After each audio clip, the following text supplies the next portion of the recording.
Pratik olarak tüm dinler ve felsefeler yandaşlarına ölümsüzlük gibi bir ödül vaat ederek başladı. Şimdiye kadar hiçbir din yeterince vaatte bulunmayarak başarısız olmadı. Tüm dinlerin günümüzdeki dağılması insanların menkul kıymetleri görmek istemelerinden kaynaklanmakta. İnsanlar sahtekarlığa veya yalana, hatta suçluluğu kanıtlanmazsa en azından herhangi bir sisteme razı olmaktansa iyi organize edilmiş bir dinin devlete sağlayabileceği önemli maddi avantajlarından dahi vazgeçtiler. Az ya da çok iflas etmiş olarak yapabileceğimiz en iyi şey ön yargılı fikirler olmadan soruna yeniden bakmaktır. Her ifadeden şüphe ederek başlayalım. Her ifadeyi deney testine tabi tutmanın bir yolunu bulalım. Çeşitli dinlerin iddialarında herhangi bir gerçek var mı? Bu soruyu inceleyelim. Şimdi her din eşit derecede pozitiftir.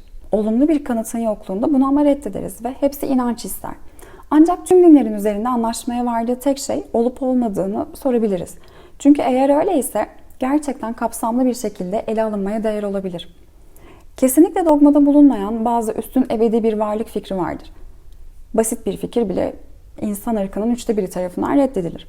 Mucize efsaneleri belki de gerçektir ya da evrenseldir. Ancak bunlar açıklayıcı kanıtların yokluğunda sağduyuya aykırı. Peki ya dinlerin kökeni? Nasıl oluyor da kanıtlanmamış iddia insanlığın tüm sınıflarının onayını bu kadar sık ve zorunlu kılıyor? Bu bir mucize değil mi? Bununla birlikte kesinlikle gerçekleşen bir mucize biçimi var. Dehanın etkisi. Köpeklerin dünyasını dönüştüren süper köpek düşünülemez. Oysa insanlık tarihinde bu düzenli ve sık bir şekilde gerçekleşir. Şimdi burada 3 süper adam var. İsa, Buda ve Muhammed. Arasında ortak olan nedir? Üçünün de uyum içinde olduğu bir nokta var mı? Hiçbir doktrin noktası, hiçbir etik noktası, hiçbir ahiret teorisi paylaşmıyorlar. Ve yine de hayatlarının tarihinde birçok çeşitliliğin arasında tek bir kimlik buluyoruz. Bu da bir prens olarak doğdu ve bir fakir olarak öldü. Muhammed şartları kötü olarak doğdu ve bir peygamber olarak öldü. Mesih ölümünden yıllar sonrasına kadar karanlıkta kaldı. Her birinin ayrıntılı yaşamları adanmışlar tarafından yazılmıştır ve üçünde de ortak olan bir şey vardır. Bir eksiklik. 12 ile 30 yaşlar arasında Mesih hakkında hiçbir şey duymuyoruz. Muhammed bir mağarada kayboldu. Buda sarayından ayrıldı ve uzun süre bir çöle gitti. Her biri ortadan kaybolana kadar tamamen sessiz kaldı. Geri döndü ve hemen yeni bir yasa vaaz etmeye başladılar. Bu o kadar ilginç ki bizi diğer büyük öğretmenlerin tarihlerinin çelişip çelişmediğini veya doğrulayıp doğrulamadığını sorgulamaya bırakıyor. Musa Mısırlı'yı öldürünceye kadar sakin bir hayat sürdü. Daha sonra Midyan diyarına kaçtı ve orada ne yaptığına dair hiçbir şey duymuyoruz. Ancak geri döner dönmez her yeri alt üst eder. Daha sonra birkaç gün Sina Dağı'nda yok olur ve elinde kanun tabletleriyle geri döner. Bunların en başından beri istisnai adamlar olduğu iddiası için en ufak bir neden yok. Muhammed herhangi bir yeteneğe veya hırsa sahip olsaydı 35 yaşına kadar deve sürmezdi. Paul çok orijinal bir yeteneğe sahip miydi? Ama 5 kişiden en küçüğü. Ayrıca rütbe, servet veya nüfuz gibi olağan güç malzemelerine de sahip değiller. Musa ayrıldığında Mısır'da oldukça büyük bir adamdı. Sadece bir yabancı olarak geri geldi. İsa Çin'e gitmemişti ve imparatorun kızıyla evlenmemişti. Muhammed servet edinmiyordu. Bu da herhangi bir dini organizasyonu sağlamlaştırmamıştı. Paul hırslı bir general olarak merak uyandırmamıştı. Her biri fakir olarak geldi, her biri yalnız döndü. Güçlerinin doğası neydi, yokluğunda onlara ne oldu? Tarih sorunu çözmemize yardım etmez çünkü tarih sessizdir. Sadece erkeklerin kendi verdiği hesaplar var. Bu hesapların aynı fikirde olduğunu bulmamız çok dikkat çekici olurdu. Bahsettiğimiz büyük öğretmenlerden Mesih sessizdi. Diğer dördü bize bir şeyler söylüyor. Biraz daha fazla, biraz daha az. Bu da burada girilemeyecek kadar ayrıntılara giriyor. Ama işin özü şu ya da bu şekilde dünyanın gizli gücünü ele geçirdi ve ona hakim oldu.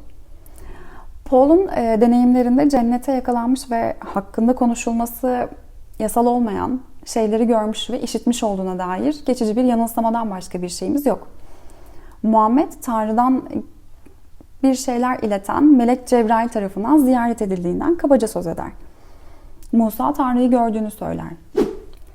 Teorisyenler açıklamakta zorlanmadılar ama farklılar. Müslüman Tanrı'nın var olduğu konusunda ısrar ediyor ve gerçekten de Cebrail'i Muhammed'e mesajlar gönderdi. Ancak diğerleri onunla çelişiyor ve davanın doğası gereği ispat imkansız. Kanıt eksikliği Hristiyanlık tarafından ve İslam tarafından çok daha az ölçüde şiddetli hissedildi ki sallanan yapıyı desteklemek için neredeyse her gün yeni bir mucize üretildi. Modern düşünce bu mucizeleri reddederek epilepsi içeren bazı teorileri benimsemiştir. Sanki organizasyon düzensizlikten doğabilirmiş gibi medeniyet üstüne medeniyetin barbarlıktan doğmasına sebep olan büyük hareketlerin sebebi epilepsi olsa bile bu sadece epilepsiyi yetiştirmek için bir argüman teşkil ederdi. Elbette büyük adamlar küçük adamların standartlarına asla uymazlar ve görevi dünyayı alt üst etmek olan kişi devrimci unvanından pek kurtulamaz. Bir dönemin geçici hevesleri her zaman istismar terimleri sunar. Kayafa'nın modası Yahudilikti ve Ferisileri ona Mesih'in küfür ettiğini söylediler. Pilatus sadık bir Romalıydı. Ona göre İsa'yı isyana sokmakla suçladı. Papa tüm güce sahipken bir düşmanın sapkın olduğunu kanıtlamak gerekiyordu. Bugün bir oligarşiye doğru ilerlerken rakiplerimizin çılgın olduklarını kanıtlamaya ve puritan bir ülkede onların ahlaklarına saldırmaya çalışıyoruz. O halde tüm retoriklerden kaçınmalı ve insanlığın bu büyük liderlerinin başına gelen olayları ön yargılardan tamamen özgürce incelemeliyiz. Bu adamların kendilerine ne olduğunu açıkça anlamadıklarını varsaymamızda hiçbir zorluk yok. Bütün bu insanların tavsiye ettiği yöntemler şaşırtıcı bir şekilde birbirine benziyor. Onlar erdem, yalnızlık, heyecansızlık, diyette ölçülülük ve nihayet bazılarının dua, bazılarının meditasyon dediği bir uygulamayı tavsiye eder. Bu iki şeyin ne anlama geldiğini araştırdığımızda bunların yalnızca bir tane olduğunu görüyoruz. Çünkü duanın ya da meditasyonun durumu nedir diye sorduğumuzda zihnin tek bir eyleme, duruma veya düşünceye kısıtlanması. Sessizce oturur. Zihnimizin içeriğini araştırırsak en iyi zamanlarda bile başlıca özelliklerin başıboş dolanma ve dikkat dağınıklığı olduğunu görüyoruz. Çocuklarla ve eğitimsiz zihinlerle herhangi bir ilgisi olan herkes büyük miktarda zeka ve iyi niyet olsa bile sabit dikkatin asla mevcut olmadığını bilir. O zaman iyi eğitilmiş zihinlerimizle bu boş düşünceyi kontrol etmeye karar verirsek, düşünceleri dar bir kanalda her bir düşüncenin sonuncuya mükemmel bir rasyonel biçimde bağlı olduğunu açıkça yürütebildiğimizi görürüz.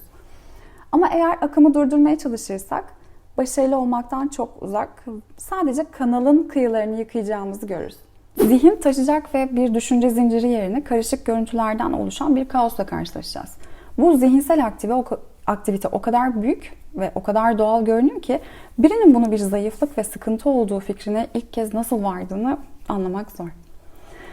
Belki de bunun nedeni daha doğal bağlılık uygulamasında insanların düşüncelerinin araya girdiğini görmesiydi. Her halükarda sakinlik ve öz denetim huzursuzluğa tercih edilmeli.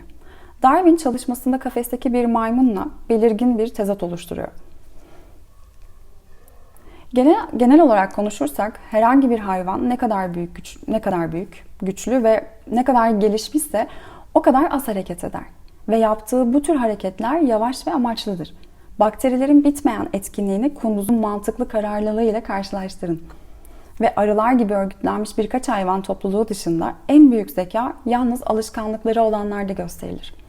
Zamanlarını belirlemeli ve şölenlerimizi hareketli hale getirmeliyiz. İlerlememizi sınamak için de bütün fizyolojik konularda olduğu gibi meditasyon duygularla ölçülemeyeceği ve göremeyeceğimiz için bir defter, kalem ve saate ihtiyacımız var. Daha sonra bir saatin ilk çeyreğinde zihnin üzerine yoğunlaşmaya kararlı olduğu fikrinden sıklıkla koptuğunu saymaya çalışacağız. Bunu günde 2 kez uygularsak ve ilerledikçe deneyim bize hangi koşulların uygun olduğunu ve hangilerinin olmadığını öğretecektir.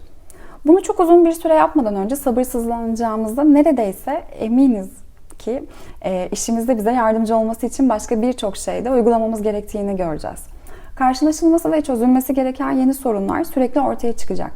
Örneğin kıpırdadığımızı kesinlikle bulacağız. Hayatımız boyunca hiç fark etmesek de hiçbir pozisyonun rahat olmadığını keşfedeceğiz. Zorluk daha sonra bahsedeceğimiz Asana adlı bir uygulamayla çözülüyor. O gün yaşananların anıları canımızı sıkacak. Günümüzü kesinlikle sorunsuz olacak şekilde ayarlamalıyız. Zihnimiz bize umutlarımızı ve korkularımızı, aşklarımızı ve nefretlerimizi, hırslarımızı, kıskançlıklarımızı ve daha birçok duygumuzu hatırlatacak. Bütün bunlar kesilmeli. Hayata zihnimizi susturmaktan başka bir ilgi duymamalıyız.